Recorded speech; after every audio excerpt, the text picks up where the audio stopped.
සියලුම දෙනා සාදරයෙන් පිළිගන්නවා සුහස් ඇස්ට්‍රෝ YouTube නාලිකාව වෙතට. ඉතින් අද අපි කතා කරන්න ලෑස්තිලා ඉන්නේ මේ මුළු ලෝකෙටම විශාල අභිරහසක් වෙලා තියෙන අභිරහස් ගොන්නකින් විස්තර සියල්ලම වැහිලා තියෙන ඇමරිකාවේ ජීවත් වෙන මිනිසුන්ට පවා සමහරවිට ඇමරිකාවේ රජයේ ජනාධිපතිවරුන්ට පවා තියෙන ප්‍රශ්නයක් ඒරියා 51 වල අභිරහස් පිළිබඳව. ඉතින් මේ ප්‍රශ්න තියෙන සියලුම ප්‍රශ්න අද විසඳගමු පට්පට් ගාලා සුහස් ඇස්ට්‍රෝ YouTube නාලිකාව වෙතින්. මුලින්ම කියන්න කැමති channel එකට අලුත් කෙනෙක් නම් channel එක subscribe කරලා like කරලා අලුතෙන් එන වීඩියෝස් share කරලා අපිට support කරන්න කියලා. ඉතින් හරි. අපි අද මේ කතා කරන්න යන්නේ Area 51 පිළිබඳව. Area 51 කියලා කියන්නේ ලෝකයේ අභිරහස්ම ස්ථාන වලින් එකක්. මොකද මේකේ තියෙන ඇතුලේ සිදුවන දේවල් කිසිම දෙයක් ගැන විස්තර එළියට ඇමරිකානු රජය විසින් ලබා දෙන්නේ නැහැ. මුලින්ම Area 51 ගැන කිව්වොත් එහෙම Area 51 කියන්නේ ඇමරිකාවේ ගුවන් හමුදාවේ මූලස්ථානයක්. නැත්නම් අපි කියමු අපේ සරල භාෂාවෙන් කැම්ප් එකක්. අපි දන්නවා අපේ ලංකාවේ Air Force camps, එතකොට Army camps මේ වගේ දේවල් පිහිටලා තියෙනවා. මේ වගේ කැම්ප් එකක් තමයි Area 51 කියලා කියන්නේ. නමුත් ඇමරිකාවේ Air Force එකට එයාලා බේස් කැම්ප් එකක් විදිහට ඇමරිකාවේ නවාඩා කියන ප්‍රාන්තයේ ලාස් වේගස් වල පොඩ්ඩක් එහා පැත්තෙන් තමයි මේ Area 51 පිහිටලා තියෙන්නේ. Area 51 කියන්නේ මුලින් ඉඳලම ඉතාමත්ම රහසිගතව කරන එයාලා මිෂන්ස් වලට පාවිච්චි කරන තැනක්. ඉතින් මේ මිෂන්ස් වල උදාහරණයක් විදිහට රුසියාවේ ඔත්තු බැලීම සඳහා ගුවන් යාන නිපදවීමට මේ මූලස්ථානය පාවිච්චි කරලා තියෙනවා. ඒ වගේම තවත් රේඩාර් තරංග වලට අහු නොවන ආකාරයේ ගුවන් යාන ගුවන් යාන නිෂ්පාදනය කිරීමට මෙයාලා මේ Area 51 පාවිච්චි කරලා තියෙනවා. මේ වගේ ගොඩාක් විස්තර හොයාගන්න අමාරු ඉතාමත්ම අභිරහස් ස්ථානයක් විදිහට අපිට Area 51 හඳුන්වන්න පුළුවන්. ඉතින් අද මම Area 51 ගැන කරන වීඩියෝ එක ප්‍රධාන කොටස් 4කට බෙදන්න මම තීරණය කරලා තියෙනවා. මොකද මේ Area 51 සම්බන්ධ විස්තර අන්තර්ජාලය තුළ පවා ඉතාම සීමිත ප්‍රමාණයක් තමයි හොයාගන්න තියෙන්නේ. ඉතින් මේ සමහර විස්තර මිනිසුන් හිතාමතා සාදන ලද අන්තර්ජාලයට මුදාහරින ලද විස්තර. ඉතින් මේ විස්තර අතරින් හරි විස්තර තෝරගෙන මේ Area 51 පිළිබඳ ගුණාත්මක වැඩසටහනක් අද කරන්න මම බලාපොරොත්තු වෙලා ඉන්නවා. ඒ අනුව මම මේ වැඩසටහන කොටස් 4කට බෙදනවා කියලා කිව්වා. මොනවද මේ කොටස් 4? පළවෙනි කොටස තමයි Area 51 වල ඉතිහාසය සහ Area 51 මුලින්ම නිර්මාණය වෙන්නේ කොහොම කිනම් ආකාරයක දෙයක් ආරමුණු කරගෙනද. දෙවෙනි කාරණාව Area 51 aliens වලට සම්බන්ධ වෙන්නේ කොහොමද? අපි දන්නවා Area 51 කියලා කිව්වහම අපේ හිතට දැනෙන පළවෙනි අදහස තමයි aliens නැත්නම් පිටසක්වල ජීවීන්. තුන්වෙනි කොටස Area 51 සහ බොබ් ලාසා කියන පුද්ගලයා කරන ලද හෙළිදරව් Area 51 වලට සම්බන්ධ වෙන්නේ කොහොමද? හතරවෙනි කාරණාව මගේ නිගමනය. ඉතින් මේ කොටස් 4 පාවිච්චි කරලා Area 51 පිළිබඳව ඉතාමත්ම සාර්ථක වැඩසටහනක් ඔයාලට ගෙනෙන්න මම බලාපොරොත්තු වෙනවා. ඉතින් වීඩියෝ එකේ පළවෙනි කොටස නැත්නම් Area 51 වල ඉතිහාසය ගැන කතා කරොත් එහෙම Area 51 කියලා කියන්නේ 1955 දී ආරම්භ කරන ලද යුද්ධ මූලස්ථානයක්. යුද්ධ කිව්වහම මේක ගුවන් හමුදාවේ මූලස්ථානයක් විදිහට ඇමරිකාවේ ගුවන් හමුදාවේ මූලස්ථානයක් විදිහට තමයි මෙයාලා පාවිච්චි කරලා තියෙන්නේ. ඉතාමත්ම රහසිගත ප්‍රොජෙක්ට්ස් වලට project U2 මේ වගේ ප්‍රොජෙක්ට්ස් වලට ඇමරිකාව විසින් භාවිතා කරන ලද මූලස්ථානය තමයි මේ Area 51 කියන මූලස්ථානය. ඉතින් මේ Area 51 කියන මූලස්ථානයේ හෝමේ එයාපෝට් කියන එයාපෝට් එක පදනම් කරගෙන තමයි නිර්මාණය වෙන්නේ. ඇමරිකාවේ 1955 ඒ අතර කාලය තුලේදී අපි දන්නා ඇමරිකාව සහ සෝවියට් දේශය අතර තමයි විශාල ලොකුම පරස්පර ගැටුම් තිබුණේ. අභ්‍යවකාශ තාක්ෂණයේදී වෙන්න පුළුවන්, ගුවන් යාන සෑදීමේදී වෙන්න පුළුවන්, මේ ඕනම දෙයකදී ඇමරිකාව සහ රුසියාව තමයි කරට කර තරඟ කරේ. අපි කියනවා අවරිනියම් ඉස්සරහින් ඉන්න දෙන්න. ඒ වගේ ලෝකේ අර ඉස්සරහින් හිටපු මේ විෂය පතේ සම්බන්ධ ප්‍රෝග්‍රෑමින් දෙන්න තමයි ඇමරිකාව සහ රුසියාව. ඉතින් රුසියාවෙන් ප්ලේන් එකක් හදොත් ඇමරිකාවෙන් හදනවා. ඇමරිකාවෙන් හදොත් රුසියාවෙන් හදනවා. ඇමරිකාවෙන් රොකට් එකක් හදොත් රුසියාවෙන් ඒකට හරියන රොකට් එකක්. උදාහරණයක් විදිහට අපි දන්නවනේ මුලින්ම ඇමරිකාව විසින් ලූණ හඳ මත අභ්‍යවකාශ මේ මිනිසුන් පාතබද්දී රුසියාව විසිනුත් යානයක් කෙවල් තිබ මිනිසුන් රහිත යානයක්. නමුත් ඒක හන්දවත ගොඩ බාන්න ඇද්දී සිදුවච්ච කාර්මික දෝෂයකින්ද කනෙක්ෂන් නැති වෙලා හන්දර ක්‍රෑෂ් වෙනවා. මේ හේතු නිසා ඇමරිකාව සඳ මත මුලින්ම පාතවල සඳේ සාම්පල ගෙනාව කියලා කියන්නත් පුළුවන්. නමුත් අර රුසියාවේ මිෂන් එක සාර්ථක වුණා නම් බැරි වෙලාවක් හරි රුසියාව වෙනවා සඳමත පාතබුව නෙමේ සඳේ සාම්පල මුලින්ම පෘථිවියට ගේන්න පුළුවන් වෙච්ච යානා විදිහට. ඉතින් මෙව්වගේ හේතුන් නිසා රුසියාව සහ ඇමරිකාව අතර ඒ කාලේ තිබ්බ ගැටුම් නිසා ඇමරිකාවට ඕන වෙනවා රුසියාවේ රහසින් ඔත්තු බලන්න. ඉතින් ඇමරිකානු රහස් ඔත්තු සේවය සමේ දේවල් එකට ඇමරිකාවේ ගුවන් හමුදාව එකතු වෙලා තමයි මේ ඒරියා 51 නිර්මාණය කරන්නේ. රුසියාවේ රහස් හොයන්න නැත්නම් ඔත්තු බලන්න රුසියාවේ ඔත්තු බලන්න රහසිගතව රේඩාර් සිග්නල්ස් වලට අහුවෙන්නේ නැති යානයක් හදන්න. ඉතින් මෙහෙම මුලින්ම හදනවා යාල යානයක්. ඒ යානයට පුළුවන් වෙන්නේ රේඩාර් සිග්නල් වලට අහුවෙන්නේ නැතුව පියාසර කරන්න මේ රේඩාර් සිග්නල් තියෙන රේන්ජ් එකකින් උඩින් මේ ෆ්ලයි කරන්න. නමුත් ඒ කාලේ 1955 මේ කාලය තුල තාක්ෂණය ඉතාමත්ම දියුණුව කියලා කියනවා. මොකද 1940 තමයි අපිට නිදහස හම්බෙන්නේ. එතකොට තමයි අපි මේ සාමාන්‍ය අපේ රට වාහනයක් පවා එන්නේ මේ කාලේ තමයි ඇමරිකාව අඩි 30000ට ඉහළින් ෆ්ලයි කරන ප්ලේන්ස් වල හයි කරනවා ලොකු කැමරා. මේ කැමරා වලින් පොළොවේ වෙන දේවල් ඉතාමත්ම පැහැදිලි ආකාරයෙන් නරඹන්න පුළුවන් විදිහට. ඉතින් මේ වගේ දියුණු තාක්ෂණයක් තිබිලා තියෙනවා ඒ කාලේ. ඒ තාක්ෂණයේ සමග මෙයාලා මේ අර මං කිව්ව ප්ලේන් එකට එයාලා කනෙක්ට් කරනවා කැමරාස්. මොකද එයාලා රේඩාර් රේන්ජ් එකන උඩින් ඉන්නේ. ඒතකොට ගොඩාක් උඩින්. ඒතකොට පොළවේ වෙන දේවල් හරියට බලා ගන්න බෑ. සහ මෙයාලා හදන යානය ඔත්තු බැලීම සඳහාම වෙන් වෙච්ච යානයක්. ඉතින් මෙහෙම යාන හදද්දී එයාලත් මේම කැමරාස් දාලා තියෙනවා පොළවේ සිදුවන දේවල් රුසියාවේ සිද්ධ වෙන දේවල් නරඹන්න. හරි. ඉතින් මේ මං කියවනේ ඒරියා 51 මෙහෙම ආරම්භ වෙච්ච දෙයක් කියලා. මේක අන්තිමටම ලෝකේ ප්‍රසිද්ධ වෙන්නේ ගුවන් යාන හැදීම සඳහාවත් නැත්නම් වෙන මිෂන්ස් වලට නෙමෙයි ඒලියන්ස් නිසා. ඉතින් මෙහෙම ඒලියන්ස්ලා කොහොමද ඒරියා 51 වලට සම්බන්ධ වෙන්නේ කියලා මම ඊළඟ chapter එකේදී කතා කරනවා. අපි නිකන් ඒරියා 51 ලොකේෂන් එක බලමු. ඒරියා 51 පිහිටලා තියෙන බලුවොත් මම ඔයාලට දැන් ෆොටෝස් ටිකක් පේන්න දාන්නම්.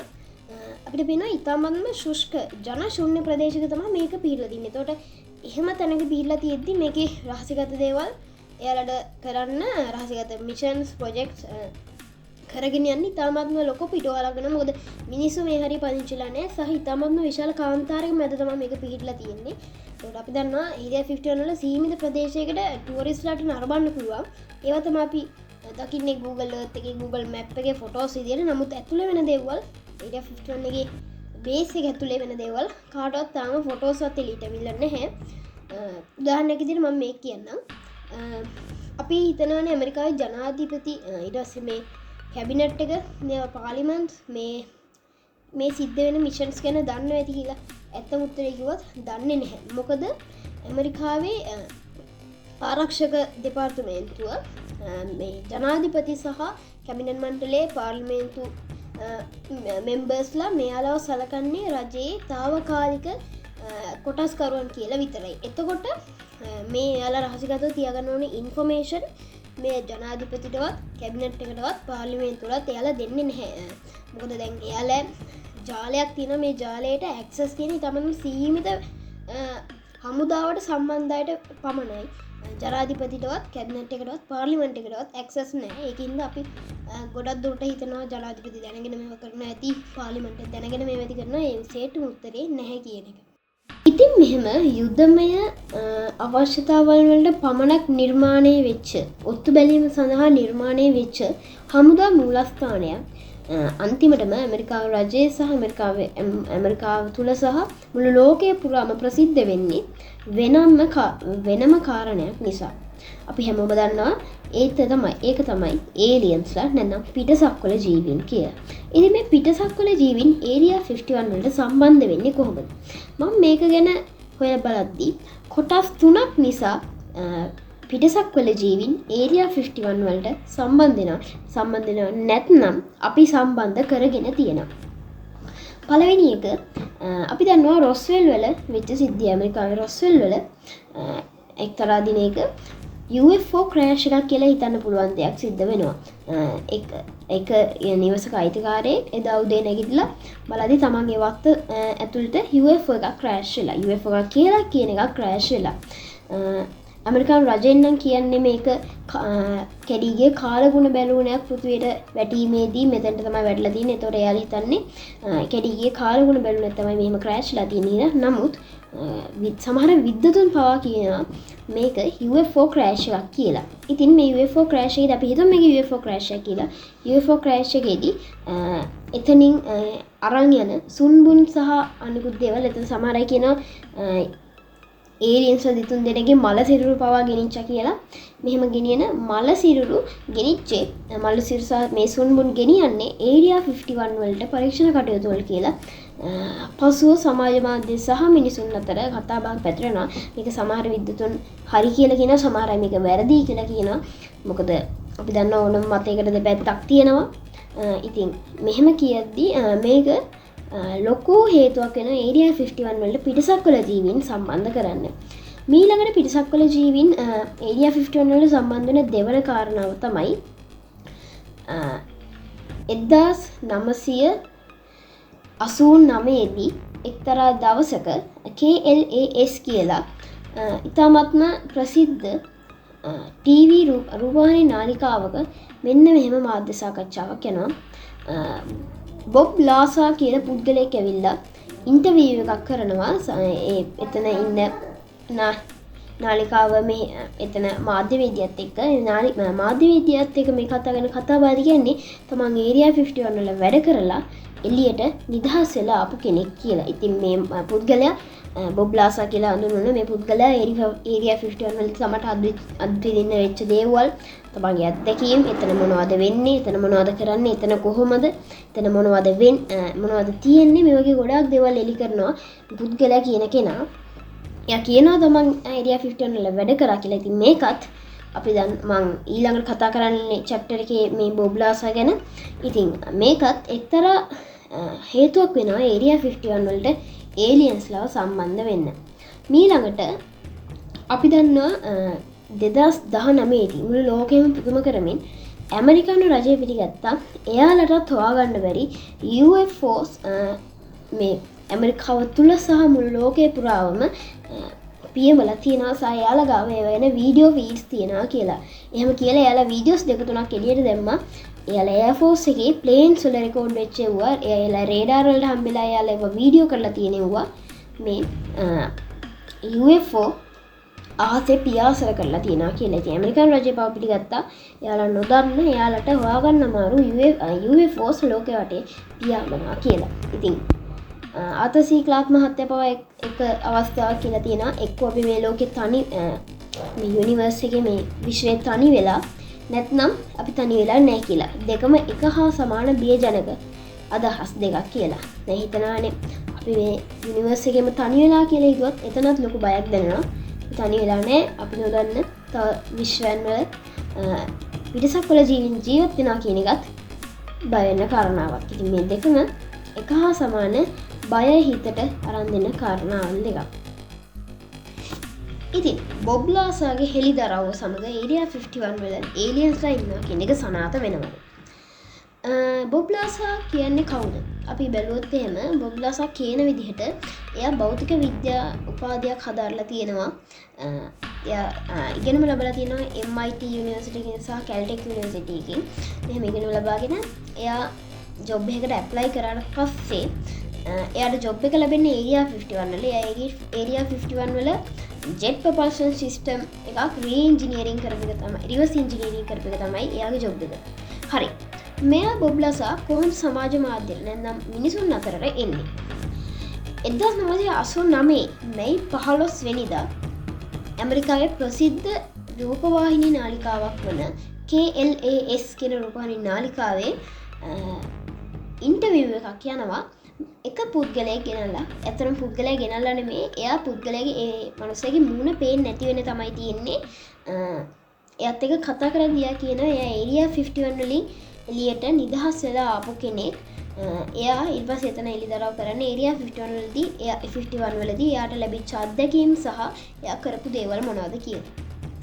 ඉතිං පස්සේ ආය මේ චැනල් එකේම බොබ්ලාසව ගෙන්නලා ඉගෙන පුද්ගලයා ගෙන්නලා එලිපිට ආය ඉන්ටවීව ගත්තින ඒ ඉන්ටවීවහෙදී එයා ගොඩක් දේවල් කියන විදිහට එය ඇත්තරම එයාගේ පස් ජීවිත පසුවින් බැලොත්තේම එයා ජෙට් සම්බන්ධ පොඩ්ඩක් දැනුම තියෙන කෙනෙක් එයා එද තිබ වාහනයකට පවා ජෙට් එකක් හයි කරලා ඒක ඒ අතර ඒ හරි ප්‍රසිද්ධලා ඒ හරි තියම්බ ලෝකල් නිවස් පේපර එකට පවා එක වැටලා තින නිවස් පේපර්ස් ඕන්න දැපිට හාගන්න තියෙනවා අන්තර්ජාලයේ ඉතිං මෙහම ජෙට්ස් ගැන උනන්දුව තිබේ ඒවාගෙන ඉගෙනීමක් තිබ්බ කෙනෙක් තමයි බොබ්ලාසා කියල කියන්නේ එයා තමන්ගේ හැකියාවන් ජොබ්ස් ලබා දෙන ඒජන්සි එකකට දුන්නට පස් තමට මේ වගේ හැකියාවන් තිනම් මේ වගේ මේ ජොබ් එකක් කරන්න පුළන් කිවට පසේ යට ලැබෙන ජොබ් එක තමයි ඒරයා 51 වල ජෙට් ප්‍රපල්සන් සිස්ටම්ස් රිවර්ස් ඉන්ජිනීරින් කරනවා කෙනෙක් මම මේක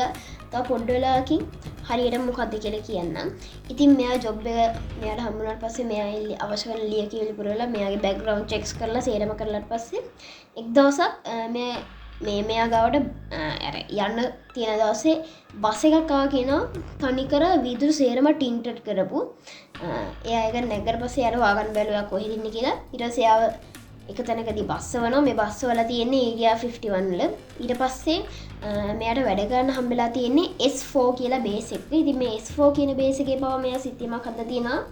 ඒක අර හැදිලා තියෙන්නේ අපි කන්දක් ගත්තොත් එහෙම කන්ද ඇතුළට හාරලා කන්ද ඇතුලේ අර අපි දැන් ගත්තොත් එහෙම ඔරුවක් හදන්නේ ගහේ කොටේ අරගෙන කොටේ ඇතුලේ හාරලා ඇතුලේ තියෙන මදේ එළියට ගන්නවනේ මේ වගේ කන්ද ඇතුලේ තියෙන මදේ එළියට අරගෙන සෙමෙන්ති දාලා ඇතුලේ ලොකු ගුහාවක් වගේ හදලා කන්දේ මතු පිටට වැහෙන විදිහට දොරක් හදනවා. එතකොට උඩින් සැටලයිට් එකකින් පවා බැලුවොත් එහෙම පේන්නේ කන්ද විතරයි අර දොරෙන් සේරම වැහිලා තියෙන්නේ. ඒකටම හරියන දොරක් තමයි යදාලා තියෙන්නේ. එයා එන ඊටම සංකීර්ණ සිතියමකින් පවා S4 කියන බේස් එක කොහොමද තියෙන්නේ කියලා ඒ මාධ්‍යට පෙන්නලා තියෙනවා. ඉතින් කොහොම හරි මේ වගේ විස්තර ගොඩාක් මේ එයා එළියට දෙනවා.